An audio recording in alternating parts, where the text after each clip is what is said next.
Hello दोस्तों, आज हम लोग देखने वाले हैं क्लास 10 वास्तविक संख्या चैप्टर 1 मैथ का। आज का टॉपिक है, देखिए यहाँ लिख दिए टॉपिक आभास संख्या भाज्य संख्या। ठीक है, चलिए स्टार्ट करते हैं, लेकिन उससे पहले कुछ क्विक रिवीजन हो जाए। क्विक रिवीजन मतलब जल्दी सा शॉर्टकट में रिवीजन, उसे लोग बोलते हैं क्विक रिवीजन। बताइए तो जरा, प्राकृत संख्या के बारे में आप लोग क्या जानते हैं? हम बहुत कुछ जानते हैं। गिनती की संख्या को प्राकृत कहते हैं। एक से शुरू होता है और जाता है कहाँ तक?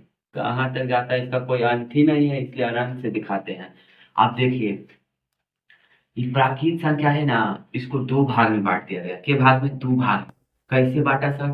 तो उसके ना, देखिए जैसे मान लीजिए आप दो लिए, एक प्राकृत संख्या है, हाँ दो।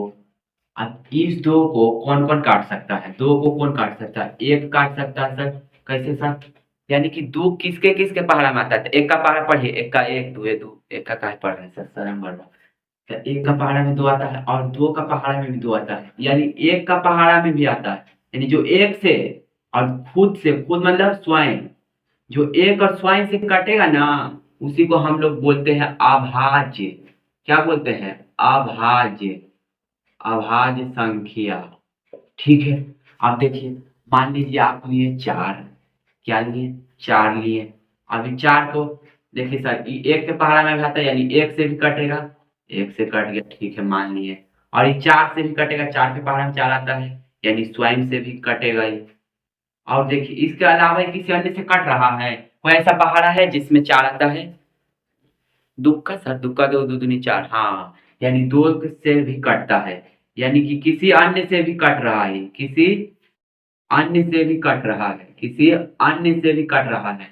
तो वैसी संख्या जो एक और स्वयं के अलावा किसी अन्य से भी कटे, उसको बोलते हैं भाज्य। खुद तो कटे, एक से भी कटे, आप किसी दूसरों से कट जाए, तो उसे क्या बोलते हैं? भाज्य। और जो एक के से कटे, स्वयं से कटे, उसी को बोलते हैं अभाज्य। चलिए पहले डिफिनेशन लिखते हैं, उसके बाद और समझते हैं डिटेल में। अभाज्य संख्या है ना, अभाज्य संख्या, वैसी संख्या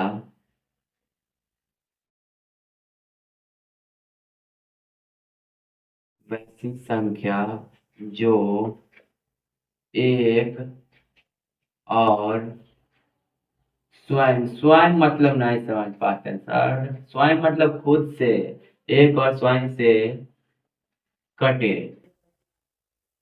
कटे यानी भाग लग जाए, कटे, उसे अभाज्य संख्या कहते हैं। अभाज्य संख्या कहते हैं। कुछ उदाहरण हो जाता, जैसे जैसे में आप लिख सकते हैं, जो एक से कटे और स्वयं से दो, सिर्फ एक से कटता है, स्वयं से तीन, पाँच, सात, नौ सर, नौ भी तो। अरे नहीं यार, देखो नौ के साथ देखते हैं, केस लड़ करके। नौ, तुम एक से कटेगा, हाँ सर एक के पहाड़ा में आते हैं। और नौ खुद से भी कट जाता है, और किसी अन्य से भी कट रहा है, हाँ तीन का पहाड़ा में आता है, तीन तिया नौ। यानी कि खुद से कटा और स्वयं से तो एक और स्वयं से कटवे किया और किसी अन्य से भी कट गया, और किसी से अन्य से भी कट रहा है, तो समझ जाइएगा कि वह अभाज्य नहीं है। जो स्वयं से कटेगा और एक से, वही होता है अभाज्य। क्या होता है? अभाज्य। लेकिन नौ के साथ ऐसा कंडीशन बन रहा है, किसी अन्य से भी कट रहा है, इसलिए इसको नहीं रख सकते हैं। मानिए आप लोग 11, 13, 17, 19, 23, इस प्रकार से बहुत सारे अभाज्य संख्या है। तो देखिए, इतना सारा अभाज्य संख्या है, लेकिन आप हमको बताइए, क्या बताएं सर, जल्दी पूछिए। सबसे छोटा, सबसे छोटा अभाज्य संख्या, सबसे छोटा अभाज्य संख्या, सबसे छोटा अभाज्य संख्या कौन है? सबसे छोटा दो है सर। दो से छोटा कुछ हो ही नहीं सकता है। ठीक है, ज्ञान तो आपके पास बहुत ज्यादा है। आप बताइए, सबसे सबसे बड़ा, सबसे बड़ा अभाज्य संख्या, अभाज्य संख्या, सबसे बड़ा आभास संख्या, सबसे बड़ा तो हम बता ही नहीं सकते। कोई बोलेगा तेईस, तेईस से बड़ा 29, 29 से बड़ा 31, 47, 97, कितना बहुत बड़ा है। अनंत, सबसे बड़ा अनंत, सबसे बड़ा अनंत जेका उल्टा 8 से दिखाते हैं। ठीक है, देखिए इसके बारे में मेन मेन पॉइंट निकालते हैं और मजा आएगा यहाँ से। आप बताइए तो, एकमात्र, एकमात्र दम एक के गो, दूसरा नहीं, एकमात्र सम, सम मतलब नहीं समझते सर, सम अभाज्य संख्या, एकमात्र सम अभाज्य संख्या कौन है? सम विषम समझना है तो पिछले लेक्चर को देख लीजिए। सम से कहते हैं ना जिसके लास्ट में जीरो, 2 हो, 4 हो, 6 हो, 8 हो, 0 हो, इसके जिसके जिसके लास्ट में होगा ना वो सम हो जाएगा। तो 2 भी तो सम ही है सर।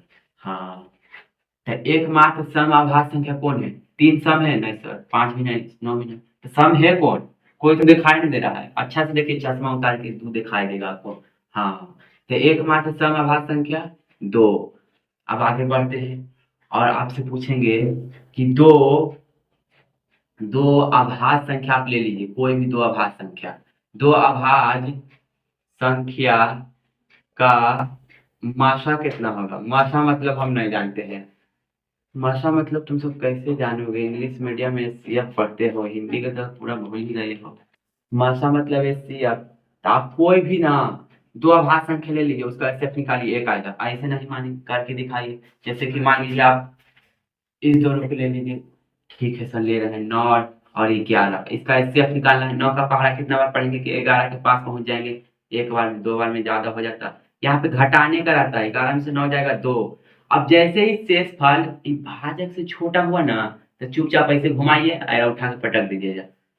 अब दो का केवल पढ़ेंगे तो इसके पास पहुंचेंगे 4 बार में 8, नीचे बचेगा 1। अभी भी नीचे 0 नहीं आया, जब तक नहीं 0 आएगा तब तक करते रहिए, तब तक करते रहिए जब तक ना सफल हो। एक का पढ़ा कितना बार पढ़ेंगे? 2 आया, 2 बार में। नीचे 0, हाँ सर नीचे 0, तो जैसे नीचे 0 होगा जिससे भाग दी वही हो जाएगा एचसीएफ। तो आप लोग देखिए तो कितना आया एचसीएफ? 1। हम पहले ही बता चुके हैं कि दो अभाज्य संख्या का मतलब 1 होता है हमेशा। इस प्रकार से अभाज्य संख्या के बारे में हम लोग जाने, लेकिन एक बहुत ही इम्पोर्टेंट पॉइंट होता है कि वैसी संख्या, इसका दूसरा परिभाषा है वैसी संख्या, वैसी संख्या जिसका, जिसका क्या करें सर हम, जिसका दो गुणनखंड हो। गुणनखंड कितना हो? गुणनखंड मतलब नहीं समझते हैं, दो गुणनखंड हो उसे अभाज्य संख्या कहते हैं।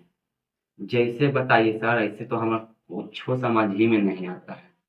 अब भी समझा देंगे, तुरंत समझा देंगे, लेकिन इसके लिए हमको कुछ मिटाना होगा, स्पेस नहीं है मेरे पास। ठीक है, डाल दीजिए सर, नो ऐतराज। अब देखिए क्या बोला कि वैसी संख्या जिसका गुणनखंड कितना होना चाहिए? 2। गुणनखंड मतलब गुना वाला टुकड़ा, यानी उसको कौन कौन काट सकता है? जैसे सर, जैसे देखिए 2 है ना, तो इसका गुणनखंड क्या क्या होगा? यानी 2 को कौन कौन काटेगा? 2 को 1 काटेगा, 2 काटेगा, इससे नहीं समझ में आता सर। एलसीएम मान लीजिए ना, अब हाल गुणनखंड कर ही ना आता आपको, आता है। अब यहाँ 2 से पहाड़ पढ़ेंगे, 2 का पहाड़ा कितना पढ़ेंगे? 2 आएगा एक बार में, तो इसका देखिए तो गुणनखंड मिलके एगो ही, एगो ही, 2 एगो है सर। अब मान लीजिए 3 लिए, कितना लिए? 3। अब 3 का पहाड़ा से पढ़ेंगे तो एक बार में 3 आएगा, तो इसका भी गुणनखंड क्या होगा? 2 एगो। यानी जितना भाग लेंगे 2 एगो होगा। हाँ नहीं बकलो, देखो 7 के लेके देखते हैं, 7 का पहाड़ा कितना बार पढ़ेंगे? 7 आएगा एक बार में। यानी एक चीज हम समझ गए हैं, यानी कि अभाज्य संख्या होता है ना, उसका द्वितीय वो गुणनखंड होता है। यही दोनों इसको काट ही सकता है, कोई दूसरा नहीं, दो ही को गुणनखंड होता है अभाज्य संख्या का। तो वही लिख दिए कि वैसी संख्या जिसका 2 गुणनखंड हो उसे अभाज्य संख्या कहते हैं। जैसे अच्छा मान लीजिए हम दूसरा चीज ले लिए, 9 ले लिए सर, सॉरी 9 जो है ना अभाज्य संख्या नहीं है, 11 होगा उसका। देखिए जैसे कि 9 है ना, 9, अब इसको हम पहाड़ तक पढ़े, 3 दिया 9, अब फिर लगा 3 एकम 3, अब इसका गुणनखंड कीजिए तो 1 2 3 और 3 को हो गया सर। अब अभाज्य संख्या के गुणनखंड क्या हो चाहिए? 2 ये को, यानी अभाज्य नहीं होगा। 9 ना अभाज्य संख्या नहीं है, मानिए आप इस बात को। आप 12 लीजिए, इसका करिए तो 2 से करेंगे 6, या 2 से करेंगे तो 3, या 2 से ज्यादा हो रहा है तो समझ जाइए 2 से ज्यादा गुणनखंड तो अभाज्य नहीं है। 12 है ना अभाज्य नहीं है। तो अभाज्य संख्या का कंडीशन क्या होता है? जिसका 2 गो गुणनखंड हो, क्या वो गुणनखंड हो? 2 गो। ठीक है, अब अभाज्य संख्या तो ऐसी पढ़ ली सर, जिसका 2 गो से ज्यादा गुणनखंड हो इसे भाज्य कहेंगे। हाँ ये तो बड़े समझदार हैं। चलो अब देखते हैं भाज्य संख्या के बारे में। कौन सी संख्या है भाज्य संख्या, भाज्य संख्या। तो वैसी संख्या, वैसी संख्या जो एक और स्वयं, स्वयं मतलब नहीं समझे, खुद से अपने से, वैसी संख्या जो एक और स्वयं के अलावा, एक और स्वयं के अलावा किसी अन्य से संख्या से कटे, किसी अन्य संख्या से कटे, उसे ही क्या कहेंगे हम लोग, उसे ही हम लोग कहेंगे भाज्य संख्या। जैसे सर, जैसे अभी देते हैं, जैसे देखिए कौन सी बोला कि एक और स्वयं से कटे लेकिन किसी अन्य से। तो मान लीजिए आप 3 ले लीजिएगा, तो 3 तो खाली एक से कटता है, 3 से कटता है और किसी के पहाड़ा में आता नहीं, ये तो हो नहीं सकता। आप 4 ले सकते हैं, 4 लीजिएगा तो एक से कटेगा, स्वयं से कटेगा। एक और स्वयं के अलावा किसी अन्य से भी कटना चाहिए था, किसी अन्य से, या 2 से कट रहा, किसी अन्य से कट गया, यानी 4 हो सकता है भाज्य संख्या में। 4 होगा, 6 होगा, 8 होगा, 9 नहीं होगा, 9 भी होगा। देखिए तो 9 का क्या है कि किसी अन्य से भी कटना चाहिए। देखिए तो 9 किससे किससे कटता है, 9 एक से कटता है, यस सर, 9 9 से भी कटता है, 9 3 से भी कटता है। तो अपने से तो कटवे किया 9 से, एक से भी कटा और किसी अन्य से भी कट गया, तो इसने स्नान में तो हम बोलते हैं भाज्य संख्या। 9 हो गया, 11 नहीं होगा, 12 हो सकता है, 13 नहीं होगा, 14 हो सकता है, 15 हो सकता है, 16 हो सकता है, डॉट डॉट बहुत सारे भाज्य संख्या है। लेकिन देखिए इतना सारा भाज्य संख्या है, इसमें से आप बताइए तो हमको कि सबसे छोटा भाज्य कौन है, सबसे छोटा भाज्य संख्या कौन है, भाज्य संख्या कौन है, भाज्य संख्या को यौगिक संख्या भी बोलते हैं। भाज्य संख्या सबसे छोटा कौन है, 4 है, 4 से छोटा तब कुछ दिखाई नहीं देता है। और आगे बढ़ते हैं, और सबसे बड़ा तो न प्राकृत संख्या के बता सकते हैं न पूर्ण के।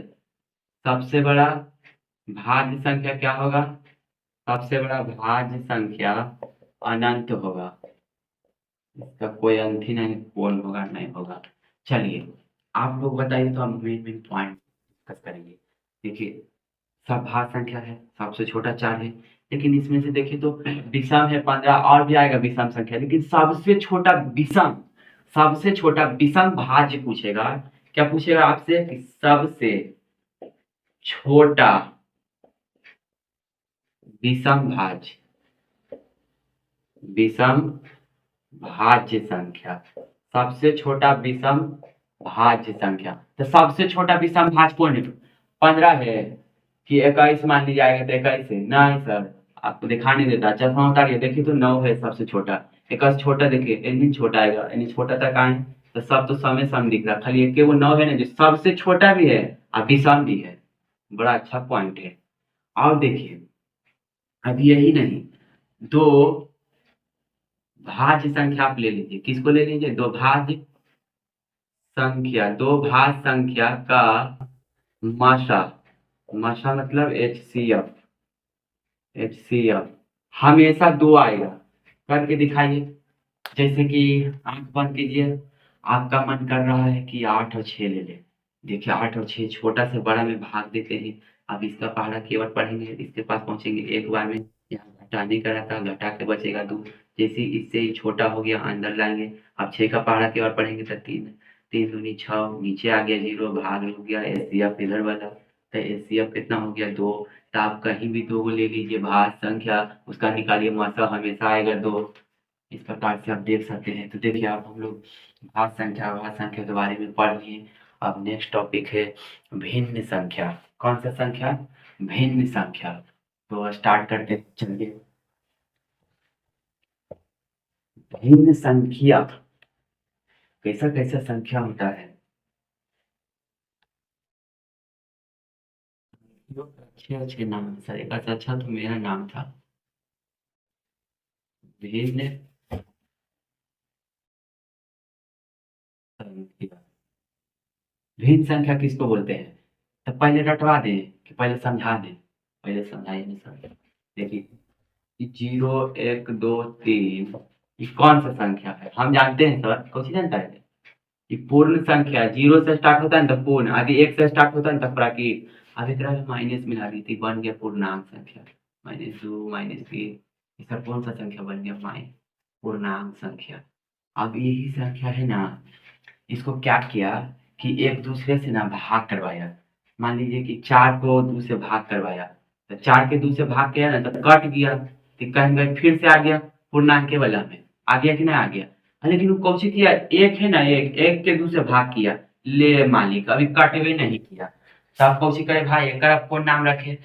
तब कंफ्यूजन में वो 3 के ना, 3 के 6 के 3 से भाग कराया, आगे 6 आता है 6 के 3 से, तब कट गया, ले भाई कट रहा। लेकिन 3 के ना 4 से भाग करवाया, अब कट ही नहीं रहा है, तब एक कुछ नाम रहना चाहिए, इसे चलेगा नहीं ना। तो बोला देखिए, जहां ऊपर नीचे से लिखल है बटा में, ओकरा नाम रखिए प्यार से भिन्न संख्या। कौन सा संख्या? भिन्न संख्या। तो भिन्न संख्या रखे नाम तो ठीक है, नाम तो है तो रखेबे करेगा। तो लेकिन जो ऊपर है ना, ओका बोला कौन सी, एक स्पेशल नाम रखिए, अंश रखिए, एक नाम कौन सी, अंश। और नीचे वाला के भी रखिए ना कुछ, तो नीचे वाला के हर रख दीजिए। तो यानी कि ऐसा संख्या ना सर, जिसको हम अंश बटे हर के रूप में लिख सके ना, समझे? अब अंश बटे हर यानी ऊपर बटा नीचे लिखो, आप कुछ लिखेगा। अंश को मान लीजिए आप पी से दर्शा दीजिए, इसको क्यू से दर्शा दीजिए, यानी कि वैसा संख्या जिसको जिसे हम पी बटा क्यू के रूप में लिख सकते हैं, तो भिन्न कहलाएगा। तो इसका आप परिभाषा बना दें कि वैसा संख्या जिसे अंश बटा हर के रूप में लिख सकते हैं, भिन्न कहते हैं। हाँ, आप बना सकते हैं। अब हम अपने से लिख लेंगे, तो लिखो, चलो साथ ही लिखते हैं कि वैसी संख्या जिसे अंश बटा हर के रूप में लिखा जाए, वैसी संख्या जिसे अंश बटा हर, अंश मतलब ऊपर वाला, अंश बटा बटा हर के रूप में लिखा जाए, उसे भिन्न कहेंगे हम। क्या कहेंगे? भिन्न संख्या कहते हैं। सर सब पार्टी का हम समझ लाएंगे, देख लेते पढ़ के पर वैसी संख्या, हाँ तो ठीक है, जिसे अंश यानी कि पी बटा क्यू होता है ना, इसे तो जो ऊपर लिखा रहता है ना, ऊपर उसका नाम है अंश, और जो नीचे लिखा है उसका नाम है हर। तो वैसी संख्या जिसे अंश बटा हर के रूप मतलब सर, रूप मतलब चेहरा, शकल, यानी ऐसा देखे में लगेगा, शकल उसका ऐसा होगा, रूप मतलब वही होता है, में लिखा जाए उसे भिन्न संख्या कहते हैं।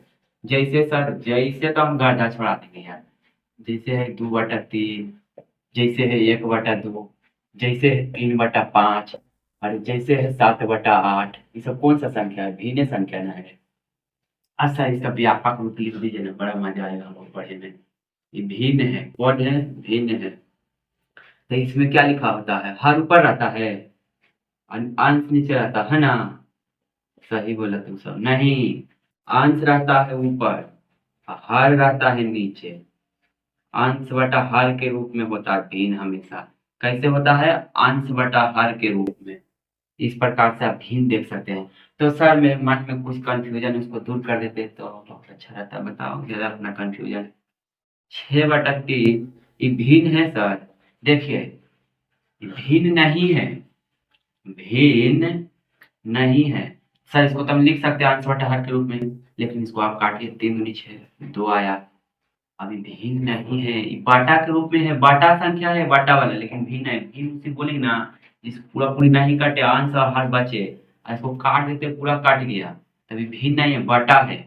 भिन्न और बटा में बहुत अंतर होता है, भिन्न और बटा में अंतर होता है। भिन्न हमेशा सरलतम रूप होता है, पी बटा क्यू के रूप में रहेगा, लेकिन ये कोई पूर्णांक रहेगा। जैसे ना जैसे देखिए आप लिए ना 2/3, तभी हमेशा ऐसे रहेगा, बटे के रूप में कटेगा नहीं, दशमलव में चल जाएगा। लेकिन आप ले लीजिए 4/2, अब इसको हम काट के ना 2 दूनी 4, 2 आ गया, तभी भिन्न बचा नहीं बचा। भिन्न और बटा में बहुत अंतर होता है, ठीक है? जो कट जाएगा पूरा बटा में रहेगा, ये बटा वाला संख्या भिन्न नहीं है। जो नहीं कटेगा ऐसा रहेगा नहीं, इस फॉर्म में, इस रूप में, उसी को बोलेंगे भिन्न, ठीक है? आगे बढ़ते हैं, भिन्न संख्या के बारे में भी हम लोग पढ़ लिए हैं। अब एक नेक्स्ट है जिसका नाम है परिमेय। परिमेय एग्जाम में इससे बहुत ज्यादा पूछा जाता है। अगर देख लेते हैं इस परिमेय परिमेय कैसा बना है। टॉपिक क्या है? परिमेय संख्या। परिमेय संख्या। और दूसरा क्या है? अपरिमेय संख्या। अपरिमेय संख्या। टाइम